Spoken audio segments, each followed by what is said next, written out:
ഹരേ കൃഷ്ണ. സർവത്ര ഗോവിന്ദ നാമ സങ്കീർത്തനം. ഗോവിന്ദ ഗോവിന്ദ.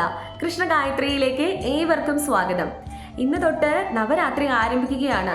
അതേപോലെ തന്നെ നമ്മുടെ ചാനലിലും നവരാത്രി സീരീസിനും ഇന്ന് തൊട്ട് ആരംഭം കുറിക്കുകയാണ്. എന്താണ് നവരാത്രി സീരീസ് കൊണ്ട് ഉദ്ദേശിക്കുന്നത് എന്ന് വെച്ചാൽ, എല്ലാ ദിവസവും ദേവി എടുക്കുന്ന ഓരോരോ ഭാവത്തിനെ ഏതാണ് ഭാവം എന്ന് നിങ്ങൾക്ക് പരിചയപ്പെടുത്തുകയും മാത്രമല്ല ആ ഭാവത്തിൻ്റെ പ്രാധാന്യം എന്താണെന്ന് നിങ്ങളിലേക്ക് അറിയിച്ചു തരികയുമാണ് നവരാത്രി സീരീസ് കൊണ്ട് ഞാൻ ഉദ്ദേശിക്കുന്നത്. ദേവി ആദിപരാശക്തിയെ നവദുർഗ ഭാവത്തിൽ ആരാധിക്കുന്ന ഈ 9 രാത്രികളെയാണ് നമ്മൾ നവരാത്രി എന്നുകൊണ്ട് ഉദ്ദേശിക്കുന്നത്. ഏതൊക്കെയാണ് ദേവിയുടെ 9 ഭാവങ്ങൾ? ശൈലപുത്രി, ബ്രഹ്മചാരിണി, ചന്ദ്രകാന്ത, കൂഷ്മാണ്ഡ, സ്കന്ദമാധ, കാർത്യായിനി, കാലരാത്രി, മഹാഗൗരി, സിദ്ധിദാത്രി. ഇതാണ് ദേവിയുടെ നവദുർഗാ ഭാവങ്ങൾ. അപ്പോൾ ഇന്ന് ആദ്യത്തെ ദിവസം ആയതുകൊണ്ട് തന്നെ നമുക്ക് ദേവി ആദിപരാശക്തിയുടെ ശൈലപുത്രി അവതാരത്തെ കുറിച്ച് സംസാരിക്കാം.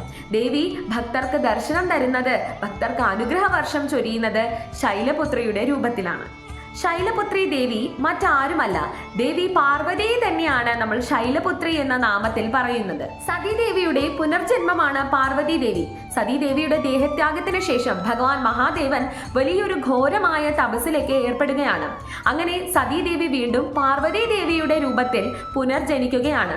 പർവ്വത നരേശനായ ഹിമവാന്റെയും മേനവതിയുടെയും പുത്രിയായിട്ടാണ് പാർവതി ദേവി ജനിക്കുന്നത്. അങ്ങനെ പാർവതി ദേവിയുടെ ജനനത്തിന് തന്നെ വലിയൊരു ഉദ്ദേശമുണ്ടായിരുന്നു.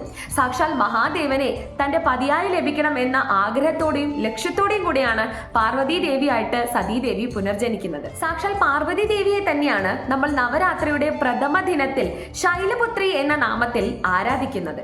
പർവ്വത നരേശനായ ഹിമവാന്റെ പുത്രി ആയതുകൊണ്ട് തന്നെ ഹേമാവതി എന്ന നാമവും പാർവതി ദേവിക്കുണ്ട്.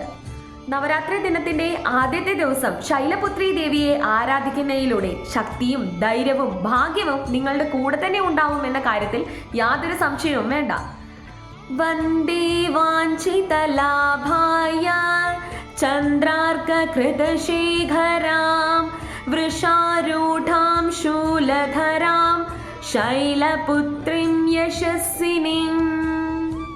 ഇപ്പോൾ ഞാൻ ഉരുവിട്ടത് ശൈലപുത്രി ദേവിയുടെ മന്ത്രമാണ് കേട്ടോ. ഇതിന്റെ അർത്ഥം ഇങ്ങനെയാകുന്നു: ശിരസിൽ ചന്ദ്രക്കലയുമേന്തി കാളയുടെ പുറത്ത് കയ്യിൽ ത്രിശൂലവും താമരയുമായി ഇരിക്കുന്ന ശൈലപുത്രി ദേവിയെ ഞാൻ എന്നും ആരാധിക്കുന്നു.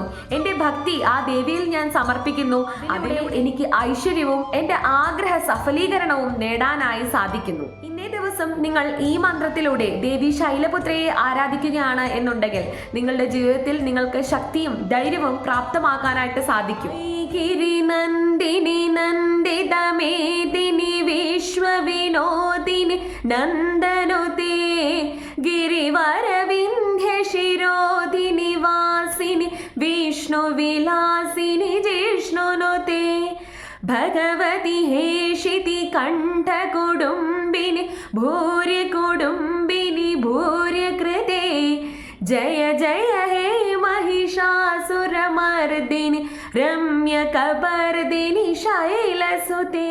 ഇപ്പോൾ ഞാൻ ഉരുവിട്ടത് മഹിഷാസുരമർദിനി സ്തോത്രത്തിന്റെ ആദ്യത്തെ സ്റ്റാൻസയാണ് കേട്ടോ. ഇതിന്റെ അർത്ഥം ഇങ്ങനെയാകുന്നു: പർവ്വത നിരകളുടെ പുത്രിക്ക് പ്രണാമം.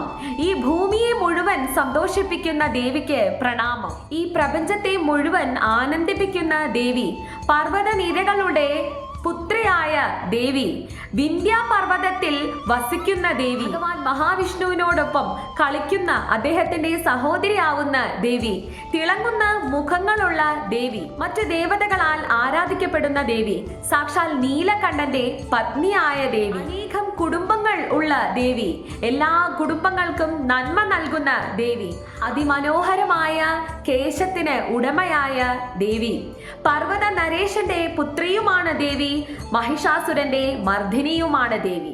അപ്പോൾ എല്ലാവർക്കും ഒരു നല്ല നവരാത്രി നേരുന്നു. എല്ലാവരെയും ദേവി ശൈലപുത്രി അനുഗ്രഹിക്കട്ടെ എന്നും ആശംസിക്കുന്നു. സർവം ശ്രീകൃഷ്ണ അർപ്പണമസ്തു. ജയ ശ്രീകൃഷ്ണ, ജയ ശ്രീ രാധേ രാധേ.